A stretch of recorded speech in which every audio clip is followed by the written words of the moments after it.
ഇനി നമ്മൾ പത്തനംതിട്ടയിലേക്ക് UDFും LDFും NDAയും ഒരേപോലെ വിജയപ്രതീക്ഷ വെച്ച് പുലർത്തുന്ന ഒരു മണ്ഡലമാണ് പത്തനംതിട്ട. നിങ്ങൾക്കറിയാം, അവിടുത്തെ സിറ്റിംഗ് MP ആൻഡ്രൂ ആൻ്റണിയാണ് UDFിൻ്റെ സ്ഥാനാർത്ഥി.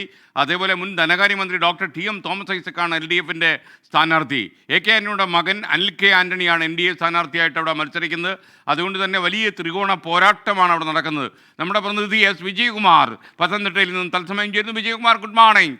വിജയകുമാർ, പത്തനംതിട്ട ഒരുപക്ഷെ എല്ലാ രീതിയിലും വളരെ വാശിയും ആവേശമുള്ള മണ്ഡലം, ആൾക്കാർക്ക് പ്രവചിക്കാൻ കഴിയാത്ത രീതിയിലുള്ള ഒരു മണ്ഡലമായി പത്തനംതിട്ട മാറിക്കഴിഞ്ഞിരിക്കുന്നു.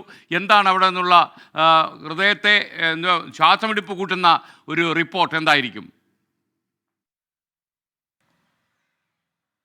എസ്കേൻ, good morning. എസ്കേൻ പറഞ്ഞത് തന്നെ ശരിയാണ്. നമ്മളുടെ ശ്വാസം നിലച്ചു പോകുന്ന തരത്തിലുള്ള കടുത്ത രാഷ്ട്രീയ പോരാട്ടമാണ് പത്തനംതിട്ടയിൽ നടക്കുന്നത്. പത്തനംതിട്ടയുടെ രാഷ്ട്രീയ ഭൂമികയിൽ ഇത്രത്തോളം കടുത്ത രാഷ്ട്രീയ പോരാട്ടം നേരത്തെ തെരഞ്ഞെടുപ്പുകളിൽ ഉണ്ടായിട്ടില്ല എന്നത് വസ്തുത തന്നെയാണ്. ഇന്ന് 3 സ്ഥാനാർത്ഥികളും അവരുടെ അവസാന ലാപ്പിൽ പ്രചാരണം ഓടി തീർക്കുകയാണ്.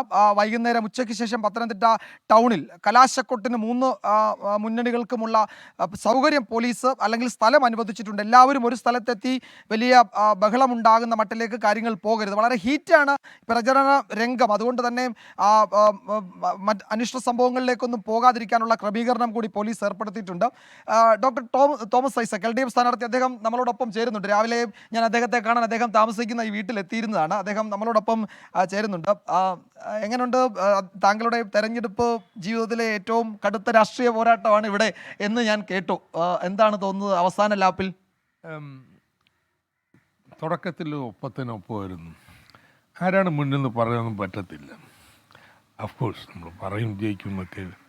പക്ഷെ യാഥാർത്ഥ്യത നമ്മുടെ നടത്തിയ സ്വകാര്യവും അല്ലാതുള്ള തെരഞ്ഞെടുപ്പ് സർവേകളും അതാണ് ചൂണ്ടിക്കാണിച്ചത്. എന്നാൽ ഇപ്പോൾ രംഗം മാറി, വളരെ വ്യക്തമായിട്ട് മുന്നിലാണ് എന്നുറപ്പുണ്ട്. മുഖ്യമായിട്ടും ഞാൻ കാണുന്ന ഫാക്ടർ ഇവയാണ്. ഇവിടുത്തെ വോട്ടിംഗ് പാറ്റേൺ നോക്കിയാൽ LDF ആണ് നിയമസഭയിൽ 7 LDFിൻ്റെതാണ്. എന്നാൽ വളരെ കോൺസിസ്റ്റൻ്റായിട്ട് ലോക്സഭ തെരഞ്ഞെടുപ്പ് വരുമ്പോൾ വലത്തോട്ട് ഷിഫ്റ്റ് ചെയ്യും. അപ്പോൾ ഈ ഷിഫ്റ്റ് നടത്തുന്ന കമ്മ്യൂണിറ്റീസ് മുഖ്യമായിട്ടും മുസ്ലിം കമ്മ്യൂണിറ്റി, പെന്തക്കോസ്റ്റൽസ്, ദളിത് ക്രിസ്ത്യാനികൾ തുടങ്ങിയവയ്ക്കാണ്. അതിന് കാരണം എന്ന് വെച്ച് കഴിഞ്ഞാൽ ഒരു ദേശീയ തലത്തിൽ തങ്ങളുടെ താല്പര്യം സംരക്ഷിക്കുന്നതിന് കൂടുതൽ ഇവരാണ് സഹായിക്കുക എന്നുള്ള ഒരു വിശകലനം അവരുടെ ധാരണയിലുണ്ട്. പക്ഷെ ഇത്തവണ പാറ്റേൺ മാറി. അതിൻ്റെ മാറ്റത്തിന് കാരണം രാഷ്ട്രീയമാണ്. കോൺഗ്രസ് ന്യൂനപക്ഷ അവകാശത്തിലെടുത്ത അഴകുഴമ്പൻ സമീപനം ഇവരെ ഗാഢമായിട്ട് സ്വാധീനിച്ചിട്ടുണ്ട്. അപ്പോൾ ഉറച്ചു നിന്ന് ഇതിന് പോരാടാം LDF ആണെന്നൊരു ബോധ്യം. പക്ഷേ അപ്പോൾ ഈ പത്തനംതിട്ട ഒരു രാഷ്ട്രീയ സ്വഭാവം അതൊരു കടുത്ത UDF ആഭിമുഖ്യം പുലർത്തി പോന്നിട്ടുള്ളതാണ്. അത് ആ മണ്ഡലത്തിൻ്റെ സ്വഭാവം ഒരു വെല്ലുവിളിയാണോ? Basically UDF മണ്ഡലമായിരുന്നു. പക്ഷേ ഈ റബ്ബറിൻ്റെ പ്രതിസന്ധി രൂക്ഷമായതോടുകൂടി ഒരു മാറ്റം വന്നിട്ടുണ്ട്. അതിൻ്റെ ഫലമായിട്ടാണ് നിയമസഭയിലേക്ക് LDF ജയിച്ചു വരുന്നത്. അപ്പോൾ അതൊരു മാറ്റം വന്നിരുന്നു.